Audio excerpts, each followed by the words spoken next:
sobat semua ada. Kali ini kita akan membahas film terbaik abad ini, yaitu film Black Widow. Film yang sangat rugi kalau terlewatkan begitu saja. Dotnya simak bareng-barengnya pada tahun 1995. Tentara super Alexei Shostakov dan Black Widow Melina Vostokov, agen rahasia Rusia, berpose sebagai sebuah keluarga di Ohio dengan putri pengganti mereka Natasha Romanoff dan Yelena Belova. Setelah menyelesaikan misi mereka untuk mencuri intel SHIELD, mereka melarikan diri ke Kuba dan bertemu dengan bos mereka, Jenderal Dreykov, yang membawa Romanov dan Belova ke ruang merah untuk pelatihan. Tahun-tahun berlalu, di mana Shostakov dipenjarakan di Rusia sementara Romanov membelot ke SHIELD setelah mengebom kantor Dreykov di Budapest, tampaknya membunuh dia dan putrinya yang masih kecil, Antonia. Pada tahun 2016, Romanov menjadi buronan karena melanggar kesepakatan Sokovia. N2, dia melarikan diri dari Menteri Luar Negeri AS Tades Ross dan melarikan diri ke rumah persembunyian di Norwegia yang dipasok oleh Rick Mason. Sementara itu, Belova membunuh seorang mantan Black Widow yang nakal tetapi bersentuhan dengan gas sintetis yang menetralkan zat kimia pengendali pikiran di ruang merah. Belova mengirimkan botol penawar racun ke Romanov, berharap dia akan mengirim Avengers untuk membebaskan janda lainnya. Ketika Romanov tanpa sadar pergi dengan botol, Taskmaster menyerangnya mencari mereka. Romanov berhasil melarikan diri dari Taskmaster dan menyadari bahwa mereka berasal dari Belova. Keduanya bertemu kembali di Budapest. Romanov mengetahui Dreykov masih hidup dan ruang merah masih aktif. Tak lama kemudian, Black Widow menyerang mereka. Romanov dan Belova menghindari mereka dan Taskmaster sebelum bertemu Mason, yang memasok mereka dengan helikopter. Romanov dan Belova membebaskan Shostakov dari penjara untuk mengetahui lokasi Dreykov. Dia memberitahu mereka untuk berbicara dengan Vostokov, yang tinggal di sebuah peternakan di luar Saint Petersburg, di mana dia mengembangkan proses pengendalian pikiran kimia yang digunakan pada janda. Di sana, Belova mengungkapkan bahwa meskipun mereka bukan keluarga yang sebenarnya, dia percaya mereka begitu.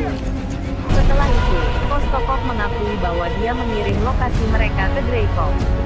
Agennya tiba dan membawa mereka ke Retro, sebuah fasilitas udara. Vostokov dan Romanov menggunakan teknologi masker wajah untuk bertukar tempat sebelum ditangkap, memungkinkan Vostokov untuk membebaskan Shostakov dan Belova dari pengekangan mereka. Sementara itu, Romanov menghadapi Dreykov, yang melihat melalui penyamarannya. Romanov mengetahui bahwa Taskmaster adalah Antonia, yang mengalami kerusakan cukup parah sehingga Dreykov harus memasukkan chip ke kepalanya.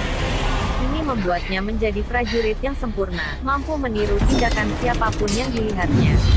Romanov mencoba membunuh Dreykov tetapi gagal melukainya karena feromon kunci dipasang di setiap janda. Dreykov mengungkapkan bahwa dia mengendalikan janda di seluruh dunia melalui konsol mejanya.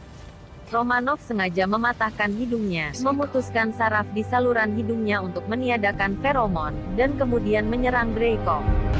Shostakov melawan Taskmaster, sementara Vostokov mengeluarkan salah satu mesin fasilitas dan Belova mencari janda lainnya, yang telah dikirim untuk melindungi Dreykov. Bersama-sama, Shostakov dan Vostokov mengunci Taskmaster di dalam sel. Dreykov melarikan diri saat para janda menyerang Romanov, tetapi Belova menciptakan bom penawar yang melepaskan para janda dari kendali pikiran. Romanov masuk ke meja kontrol dan menyalin lokasi janda lain di seluruh dunia saat fasilitas mulai meledak dan jatuh. Romanov mengambil 2 botol penawar yang masih hidup dan membebaskan Taskmaster dari sel yang terkunci.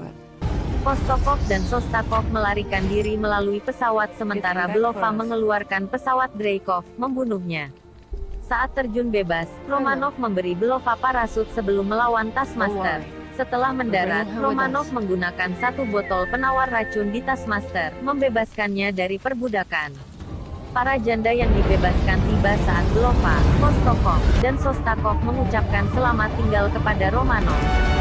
Dia memberi Belova botol penawar terakhir dan drive portabel, menyuruhnya untuk menemukan dan membebaskan janda lainnya, yang masih dikendalikan pikiran. Saat mereka pergi bersama Antonia, Romanov menunggu Ross dan anak buahnya, yang telah tiba untuk menangkapnya. 2 minggu kemudian, seorang Romanov yang sekarang berambut pirang bersatu kembali dengan Mason, yang memberinya Quinjet. Dia pergi, berniat untuk membebaskan Avengers yang dipenjara. Dalam adegan pasca kredit yang dibuat setelah kematian Romanov, N3, Belova bertemu Valentina Allegra de Fontaine di makam Romanov. De Fontaine menugaskan Clint Barton, yang dia klaim bertanggung jawab atas kematian Romanov, sebagai target Belova berikutnya. Jangan lupa like, subscribe, komen dan share ya. Sampai ketemu lagi.